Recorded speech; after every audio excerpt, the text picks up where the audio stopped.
All right, today's podcast, I sit with Jeremy G all the way in England. He and I have been in contact for probably 4 or 5 years. We only have met on Zoom. We're going to do another Zoom meeting.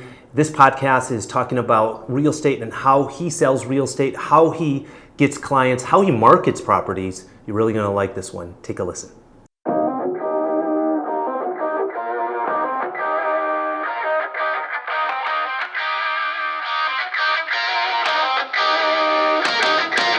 I wanted to thank you first to join us. What time is it there right now? 3 o'clock? 4 o'clock? It's 5 o'clock in the afternoon. Oof. And do you normally work at the office that late? I'm not going home yet. I'm just started. I'll normally be here. I'll be here normally until 6 or just after. Gary, my partner, who I share an office with, he can be here till 8 or 9. He's a much later worker, but I'm an earlier starter. But yeah, we work until at least 6, sometimes 7. But I'm sure you know, Nick, is same in your business. I'm working 24 hours a day, 365 days a year. We're always connected. And I spent the whole week when I was sitting on the beach, involved in a transaction. My wife is used to it. That's how it works. Well, let's go back. How did you get started in the business? How long ago? It's frightening because I don't want to give away my age because I haven't lost all my hair and it hasn't gone grey. I can get away with lying about my age a little bit. I left school at 16. Let's say I was forced to leave school at 16. I went with a friend, my closest friend, to his family's holiday home in France, and his father, who is historically was a very well-known property mogul in London, said to me, Jeremy, you're not throwing your life away. I'm going to get you a job when we get back.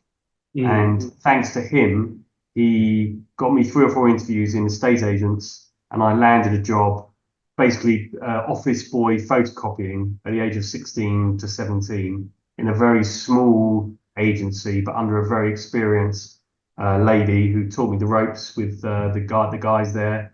And within 3 years, within a year, I was selling and doing well. And within 3 years, I was headhunted to go to a bigger firm, which was a tough decision, but I went, and that was a much bigger firm. And within a few years, by the time I was probably in my mid-20s, I was running an office of, I don't know, I probably had about 25 staff. Everyone was older than me, but it's just the way it goes. It was luck. It was a bit of luck, good timing. The market was booming then, very different from it is now. Not a market we'll ever see here again. But I did well in those good times. So you only been in the business for 20 years then? Yeah, I love you, Nick. Yeah, that'd be hard because I've got one child that's already 30. So what is it like selling real estate? Are you familiar with the real estate sales? Right now in the news in the States, it's the National Association of Realtors. Are you following what's going on with NAR? No. Well, you're going to have to tell me. Is this to do with the fees and the question of whether there was some kind of monopoly agreement? And yeah, look, there have been times in the past where agents have said, well, we should all kind of get together and maybe we can get the fees up. Maybe I'm talking about historically, not in the last 20 years, beyond that. And it was seen as a kind of cartel move. It was, everyone was advised against it. There are certain firms here in London who have set up more recently or have re-established themselves more recently with an aim to increasing fees in London, because fees here are low, right?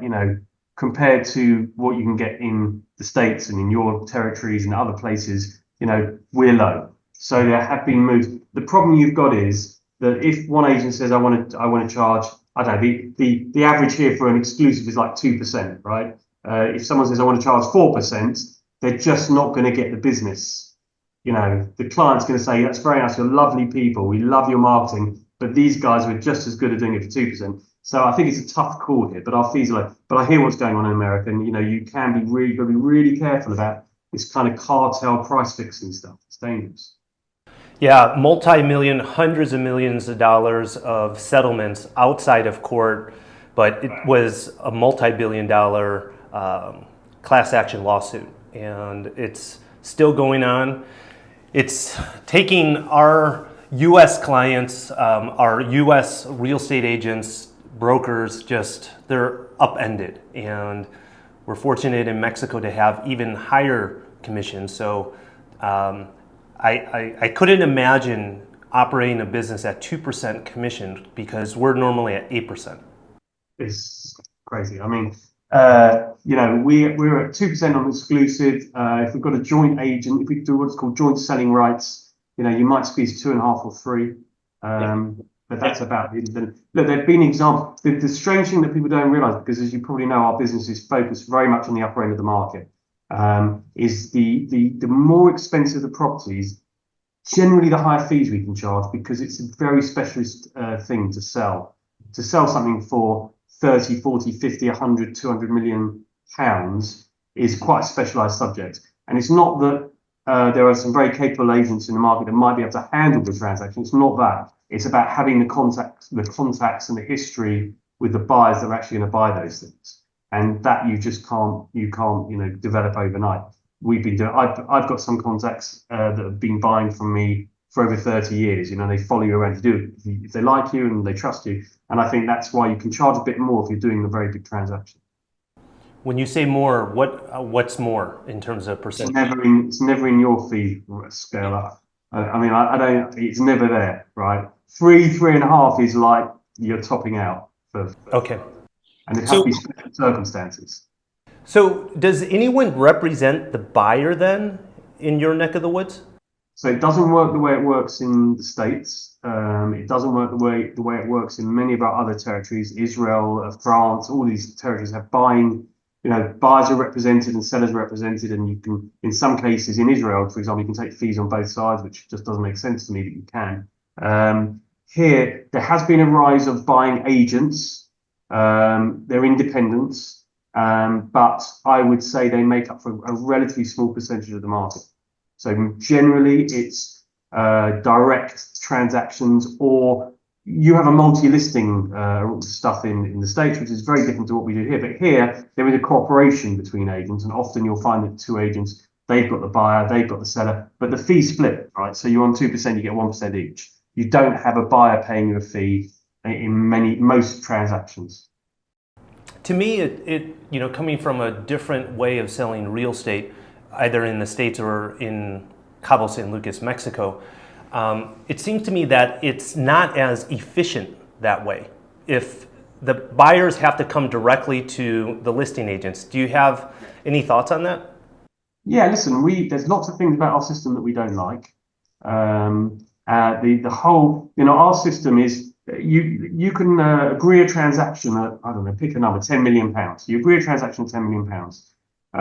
The buyer has to get finance, has to get a survey done. So he can actually spend, there's no time limit, right? But it could take 3 months or longer or shorter to get to the point where we do what's called an exchange of contracts. And at that point, you pay 10%, generally 10% deposit, and you enter into a legally binding contract. Contracts are exchanged at that point, and then completion, when the rest of the money hand over and you move in, is further down the line.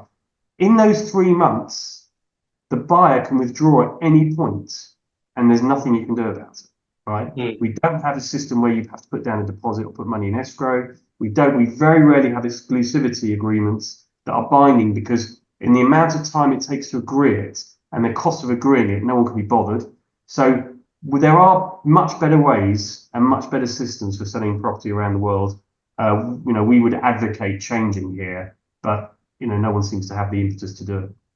Yeah. Well, obviously you are a profitable business and you guys are doing fine.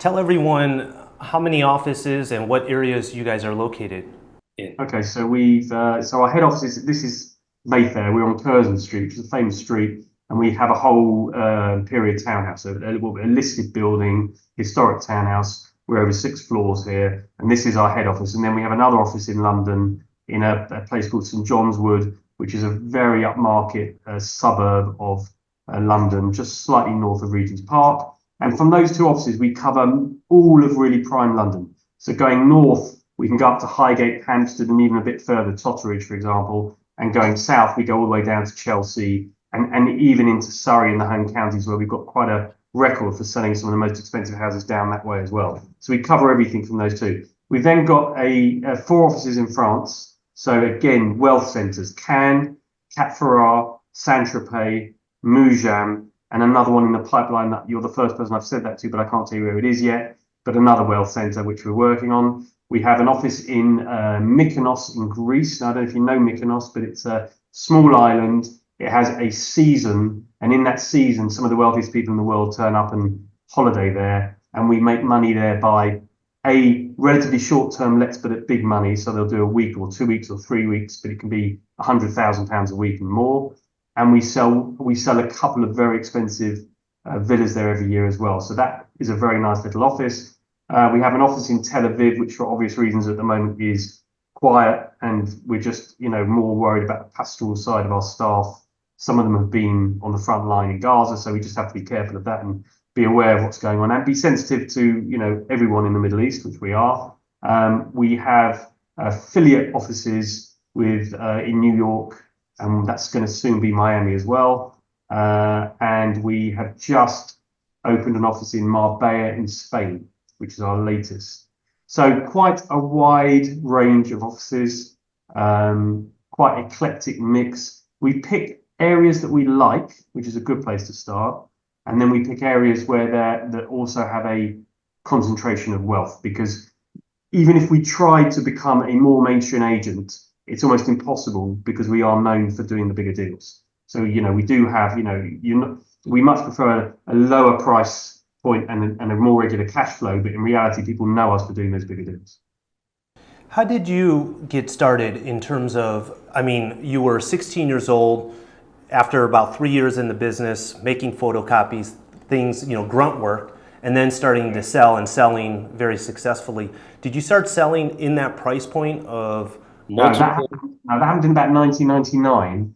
Where I was a partner in a firm, very young. I was, I'm going to give away my age now, but let's just say with a 3 in front. I was a partner in a firm. It was a successful business, but somebody approached me who had a niche business, who wanted a partner, and it's I won't say the name of the company, but it's a very specialist firm selling expensive properties, but it's further north in London, and they're well known for a particular area where even today you're topping out at 30-40 million pounds. So I took the leap of faith. I went to this partner. Jim, could you close the door? Sorry. Went to this partner, and the timing was good because just around that time, around 2003, 2004, we had kind of the early start of the Eastern European, I'm going to say invasion, but I mean that in a good way, where the Eastern Europeans were coming in with lots of money from, Russia, Kazakhstan, you name it, from the former Russian states.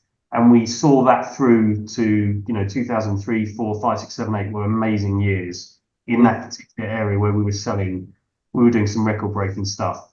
I think in 2008, I did 3 deals back to back at 50 million quid, 48 to 52 or something, unheard of. Can't do that today. But in that moment, just before the crash, the market was going a bit hectic in London. So that was really where I honed my skills. And I've been taught by the best, because my partner there is one of the best known deal makers in the business in London. And my partner here, Gary, is similarly one of the best known deal makers. So I've been lucky to partner with some of the best people in the business. So a bit of luck and hard work. So when you take on a listing for a £50 million property, how do you market a property like that? A lot of clients at that level of the market don't want exposure. So they don't want it on the portals. We have your MLSs, we have something called Rightmove, which is like Zillow, I guess. They don't want it on the portals. They don't want it on our own websites. So consequently, we end up selling about 60% of what we do off market.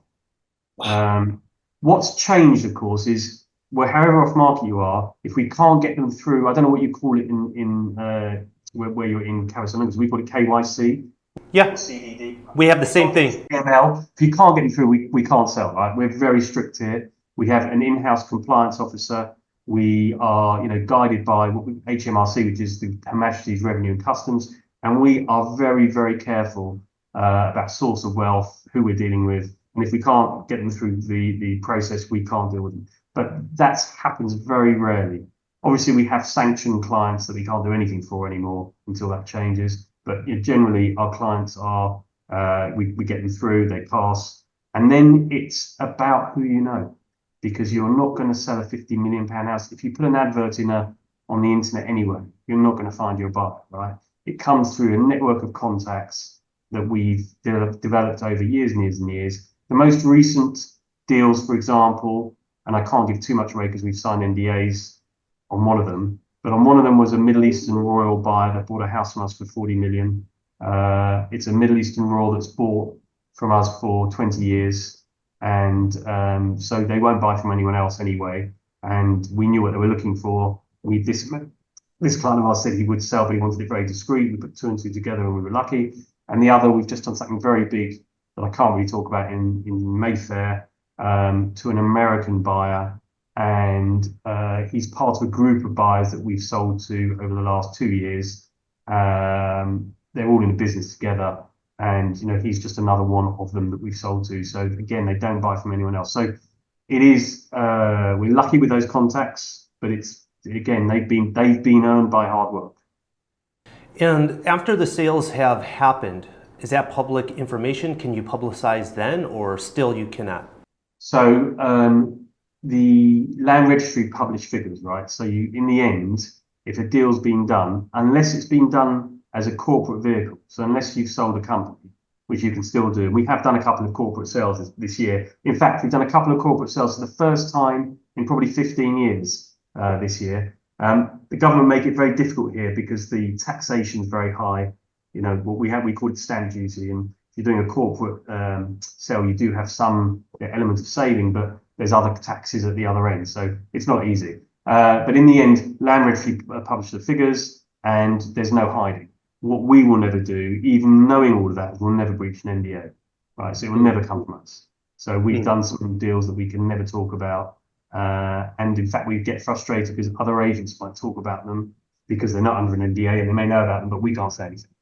Wow, that's really interesting because in our market, it's publicize, market. Not your market, because if I've got a client from America and he gives me his address, I can go into the website, I can see how much he paid for it, how much it's worth now. I love that. I mean, that's a great system. We have a very rough estimator of value, but if you want it, you'd have to really dig around, right, to find out that kind of information. You can find it, but it's not as open source as yours is. Yours is really there. Very click of a button, you've got it. I see some value though when your Rolodex is your phone and no one else has access to that because none of it's public. Information, when you can control the information, you have a lot of leverage and a lot of business opportunities that otherwise wouldn't exist. In our market, not so much in our market, but more so in the States, I have friends that, they say, I don't work with real estate agents. I have a friend right now that's looking for a house in San Diego, and he goes, I never work with an agent. I just go directly to the listing agent and I work the deal myself. But you see, that's effective. That's the UK system, right? Right there. Right. That's the UK system. And wealthy buyers will think that they're better negotiators than anybody else anyway, right? They didn't get where they are today. I'm not a billionaire because I'm a bad negotiator. So they want to negotiate. We just had one of the most painful negotiations. I can tell you that, roughly £60 million. Yeah. And what the buyer was doing is every time we got close, he would change some of the dynamics, like the period between agreeing the sale and exchange of contracts. And then the price would just adjust a little. And after a couple of weeks of this, and this was when I was on holiday on the beach, it dawned on us that all he was doing was playing about with the same number, right? Because all he was doing, he was taking the value of the cash if it was on interest, and it was the same number. So he hadn't moved at all. He had not moved at all in all these weeks of negotiation because he was so clever. Eventually, we saw it and we called it and we did get him to move a little bit and we got the deal done. But he actually was clever enough to maneuver the pieces around without actually changing the price. Everything was the same. So yeah, we get clever. We deal with some very intelligent, clever people. They try and out-negotiate you, and probably sometimes they manage it because I would be a billionaire running a massive tech company, but I'm an estate agent in London. They must be cleverer than me. So if I'm a buyer looking for a $50 million quid property in London. I wish I was. What could I expect in paying transaction fees?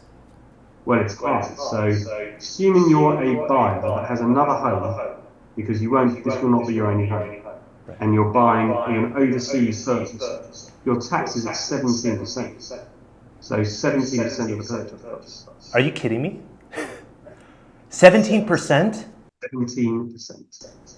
No matter what country. So that's the highest rate of stamp duty. That means you're an overseas buyer. It's not your main home. You're buying at that rate range because it's an escalator scale depending on price. You'll be paying 17%. And how many of your buyers are foreign? That's 60, 70% at that rate. I mean, for example, they've been in London in Q1. There were about 25 transactions over £10 million in Q1, totaling about £500 million, to give you an idea. And from those, I did analyse it the other day, but there were like, of the 25, there were maybe 2 or 3 that were English. That's all in that run in Q1.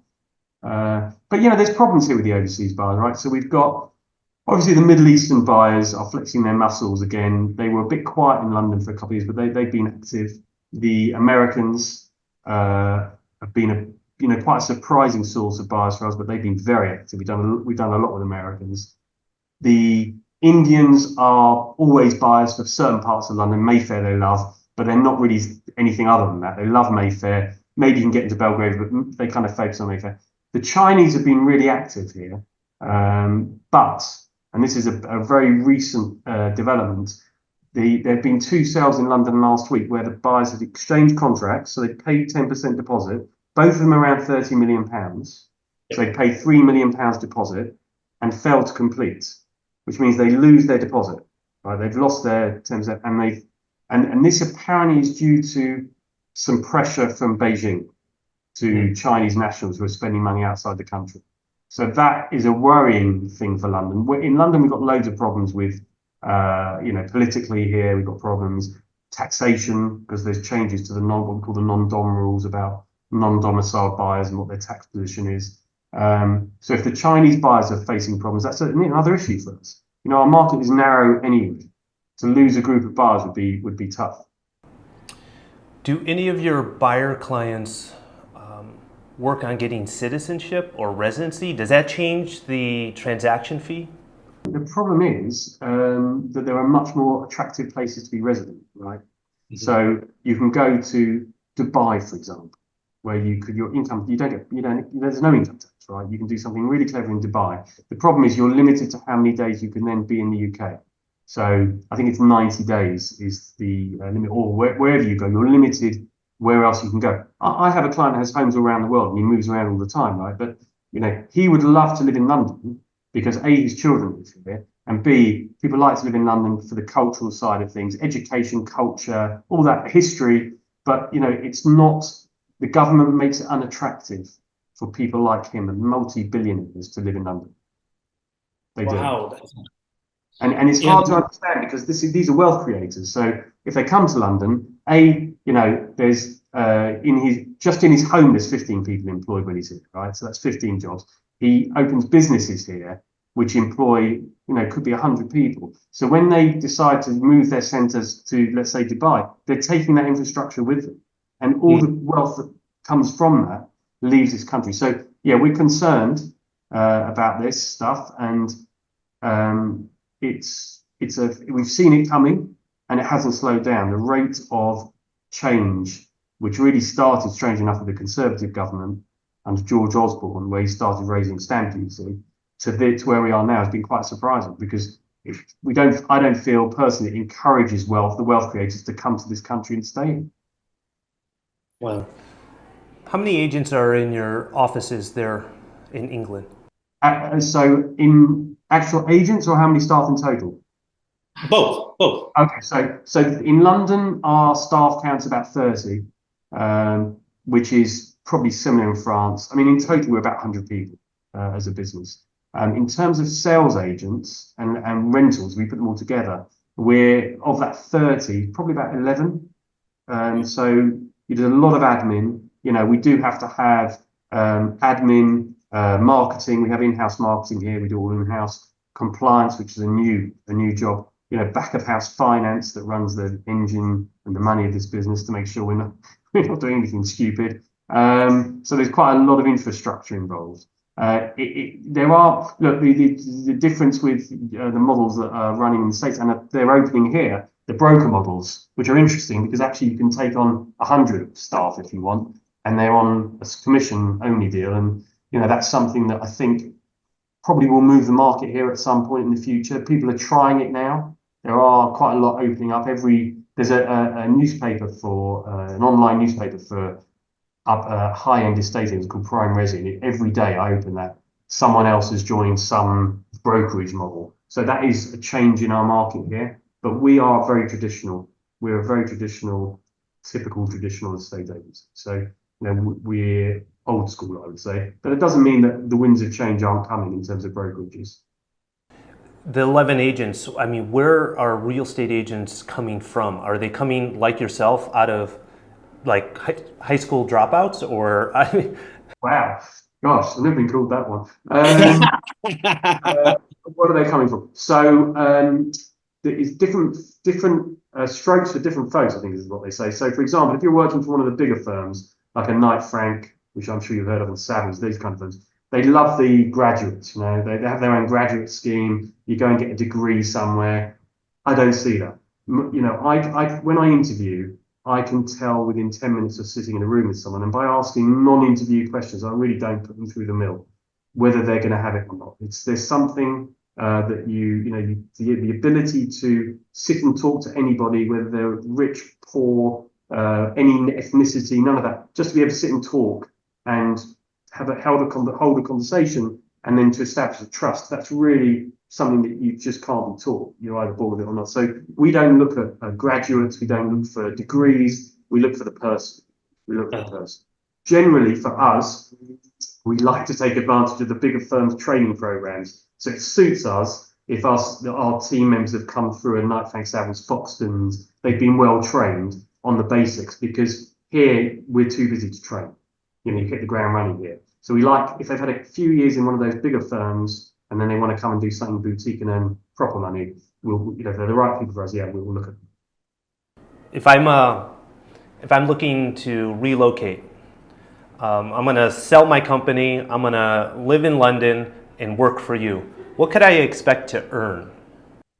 Well, we are a heavily commission-based industry, and I think it's the same for all realtors, really. And there are certain firms, I won't name them, who pay a basic salary that's relatively high and then a bonus at the end of the year and no commission. Well, I just never understood that in the sales business. If you're in a sales business, you want to motivate your guys. So if I pick I don't want to go to our extreme because there are some superstars in our company and they earn more than I do. But if I pick one of my guys, he could easily earn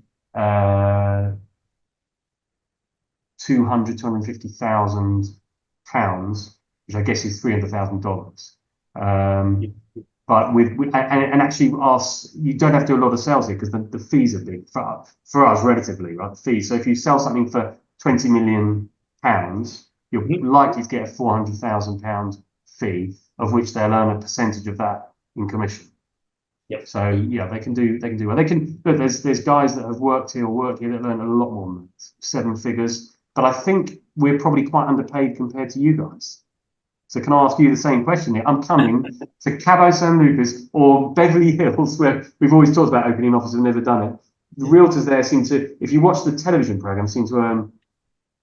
Well, I think a lot of it's TV, right? The top performers, like on your team, they can make 7 figures, but I would say an average top performing agent is making around 200,000 US in our market, which is amazing in Mexico, right?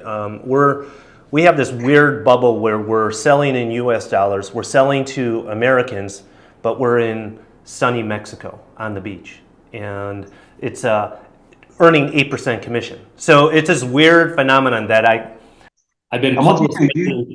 So on every deal you don't get 8% commission on every deal, right? Because there's a buying agent and right. working. So you normally get half of that, would you say? That's right. Yep. Okay. And then you pay your guys a percentage of that? Yep. Okay. That's right. Yep. I mean, a lot of our deals we do both sides, but there's also compensation that you have to give. There's 2 agents or 3 agents involved, right? And so, yeah, a lot of our transactions are double-sided. Okay, so there's the guy, the team behind Netflix, Selling Sunset. Is it Selling Sunset? Mm-hmm. They came to us, I don't know, 2-3 years ago. They wanted to do, and in fact, for lots of reasons, we said no. But they have now filmed, and it's in the can on an agency in London, and it's being released on the 22nd of May, which is 3 weeks. It'll be very interesting because the talk is it's like a reality TV show, right? It's nothing to do really with property. It's, people talking about their private lives and arguing, creating arguments that have nothing on them. So it wasn't for us. We were offered and we turned it down, and we were offered another one recently and turned it down. We just don't think we think that there's no fun in those programs or entertainment unless there's drama. And if there's no real drama, they're going to create it. And we just felt it wasn't for us. Well, not only that, but a large part of your business is very discreet. And so there's nothing about reality TV that's discreet. It's quite the opposite. And they do bend the truth in many places. And I know that firsthand. But we're dying to see this because we know them all well, all the characters in it. And we'll see. We'll see. But it comes out in a few weeks. So what is it looking like? You said there's been shifts in terms of the Chinese buyer recently. What other countries are coming in or leaving the London market? Well, as I said, the big shift for us has been the American buyers who have shown a big confidence because normally it's always usually it's a currency play, right? The pound's weak, the Americans come in, they buy investment, and then they wait for the currency to adjust itself. This has been very different. We've sold to Americans relocating. There've been 2 or 3 from the San Francisco tech markets and banking markets where they say, that the world's changed there. I mean, you'll know more about it than I will. I think taxation has been heavy there, and I think their lifestyles changed as well. So we've had 2 hedge funds in particular from that area have relocated. So they've come here, they bought a property. We were lucky because they were going to rent. They ended up buying a property as an office, one of them. They bought a home for the principal, which was not cheap, it was an expensive property. And then 6 staff coming, and they're all going to buy from us over the next 6 months. So that's that kind of thing, which we haven't seen before. We saw the Americans leave, right? There was a time where the banks and the bigger firms thought that, they didn't want to, after COVID, what was the point? You might as well work from home and might as well be in the States. So there's been a bit of a return from the Americans. As far as the thing about London is whenever wealth's created somewhere around the world, whenever, if the oil price spiked in, I don't know, Kazakhstan, you'll have an influx because the money's there and they want to spend it. Where do they feel they're safe? Well, London property. But actually it's a bit not quite the same as it was. London property historically had this incredible, shape. It went up like this and it went down a bit and it just went up again. And many people, UK residents, saw it as their pension. They'd buy a house and by the time they sold it, it was worth £1 trillion and they can retire. And that's changed. The cost of money, the political landscape, the troubles around the world. We're seeing smaller price inflation. We are seeing price inflation, but much smaller. And this idea that you might have some massive rise in the market, there's no factors that lead me to think that's going to happen at the moment. I can't see it. When we first met, you recently, or maybe 5-6 years ago, had sold a record-breaking property. Is that to date the largest priced property that you've listed? Yeah, when we sold it, it was £225 million. So I think it was 2019. So it was about 5 years ago. Mm-hmm. And at the time, there was a sale in America that was taking place that would have just eclipsed it. But by the time the sale in America went through, the exchange rate had changed. So we held on to that number 1 spot. It hasn't been eclipsed since then, but it's going to happen. We'd like to beat it ourselves. We'd like to do our own record. We sold. We had a good year there because we sold that, and then we followed that with the sale of a very important villa in Saint-Tropez called Villa de Cedra, which we sold for 200 million euros. So those two back to back Wow. took us nicely through COVID, right? Because COVID was difficult. 20 and 21. 20 wasn't so bad because we had a pipeline, but 21 was tough. But having done those deals, we wanted to keep paying our staff. We didn't want to lose anybody. We topped up their salary from what the government was. We kept everybody, and we managed to do that because we managed to do those transactions. So it was all for a good cause. What was that property that sold for north of 200 million pounds? It's a house in a road. It's a road called Rutland Gate, but Rutland Gate faces directly over Hyde Park, effectively. So it's a 60,000 square foot mansion, formerly belonged to the Saudi royal family, or so I'm going to get that wrong, one of the royal families, but one of the Middle Eastern royal families, and we sold it to a Chinese buyer, with the possibility to create probably London's best house. I mean, the possibility there to do that. As it happens, due to China and the changes there, the house is sitting empty. They did get an improved planning consent. They improved the consent. They got a little bit more space on the top of the building. And everything was ready to go, but since then nothing's happened. So it does sit empty today. I think that will change at some point. China will settle down, and the guy will come back and say, right, let's push the button. But that's probably to do the work in a house like that. It's got to be 3 to 4 years, right? This is not slow. So it's a money pit at this point. Sure, aren't they all? Oh my God, that's incredible. My own house was double the budget, I said it, and I thought I was being clever. I said to my wife, it's going to cost X, let's call it Y, and it was Y times 2. That's always the way. Wow. And Jeremy, it was interesting when we first met, you actually have a connection to Cabo San Lucas. You have visited us here before. I have. I loved it. It was very interesting because we were very cosseted in a beautiful hotel, which I said I can't remember the name of, but Palmilla. The Palmilla one. Absolutely sensational hotel. And once you're inside and like in the gates, you're like, wow, this is like paradise. But my middle daughter, who's now 27, so I'm trying to think, she was probably 10 years ago, she was doing a photography project for university. Mm-hmm. And so we had to go out. So we went out, I can only describe it, walking up the main street, and then to the right, there's like a bus station and the real life, right, of Cabo. And it was very different. It was very different. It felt quite poor, I would say. It felt like it was like two sides of a town that couldn't be more different. But the people were amazing. So we got on the public bus because that was part of it. And I thought, am I taking my life into my hands? But actually felt very safe. And my daughter was, I had to ask, she was shy. I said, can we take the picture during the project? Everyone was fantastic. We found the people really lovely, really lovely. So I loved it. I haven't been back. I'm a divorce down the road since then anyway. So things have changed, but we really loved it. But I did feel like, once you're in the hotel, it's a completely different world to the real Cabo. That's what we felt. No, there's definitely two sides to Cabo life, the tourist life and then the local life, and then my life, local, but a transplant. And so there's like these different levels and different aspects of living in Cabo San Lucas, Mexico. The restaurants were amazing. Yeah. And they've only gotten better. They've gotten better. They were amazing. I remember a lot of them were outdoors, but in like on a lot. So you pull up at like almost like a residential area, and there was this, you go through the gates to what would be the garden, and then you're in this restaurant. I remember really impressed with the food. And this was a long time ago, so I'm sure they've done a lot. Yeah. We didn't need to go to the Hard Rock Cafe. I remember there's some last place, for an Englishman, the last place you want to go when you're away is a Hard Rock Cafe, right? So you've got to be desperate to do that. So we didn't have to, because we found some really good restaurants. Wow. Jeremy, one of our favorite places to visit as a family is London. And a few years back, I actually looked you up, and you were, we were going to meet for a couple, to date, we've done maybe 3 or 4 of these Zoom calls.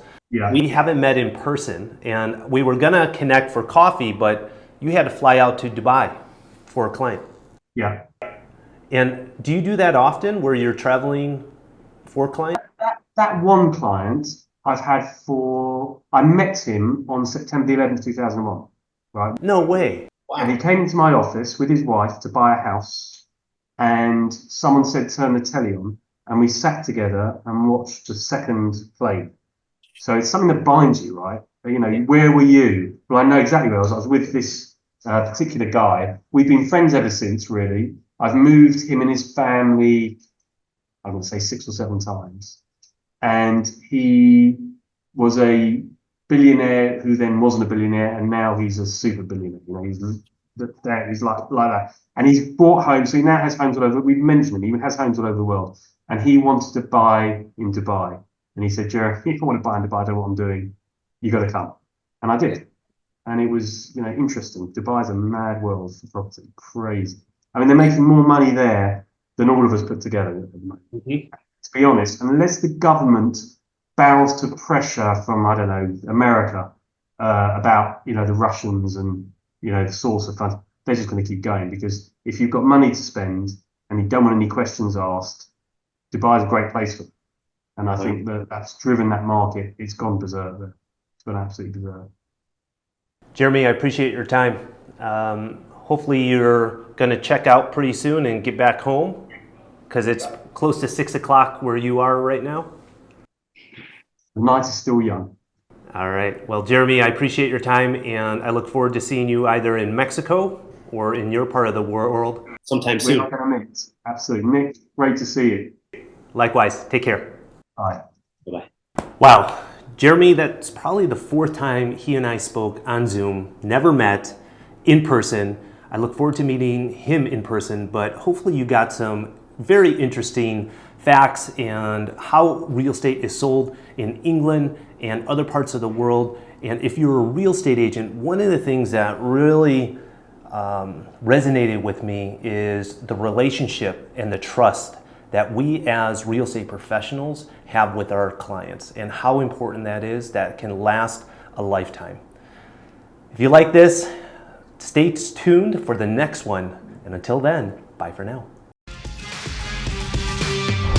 Thanks for listening to this episode of the Nick Fong Podcast. Make sure you subscribe to the podcast and the YouTube channel at youtube.com/Ronaval Real Estate, and follow Nick on Instagram at NickFong_Ronaval. Ready to find your Baja dream home? Check out the latest property listings at Ronaval.com or findmexicohouses.com. Hasta luego.